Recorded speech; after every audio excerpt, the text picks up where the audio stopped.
علامہ اقبال ہمارے قومی شاعر ہیں۔ آپ 9 نومبر 1877 کو سیالکوٹ میں پیدا ہوئے۔ ابتدائی تعلیم آپ نے سیالکوٹ سے حاصل کی۔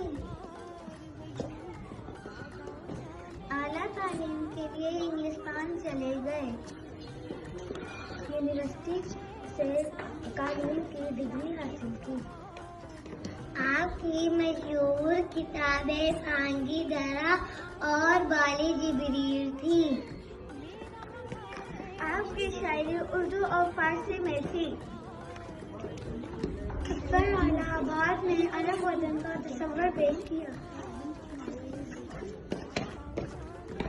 آپ 21 اپریل 1938 کو وفات پا گئے۔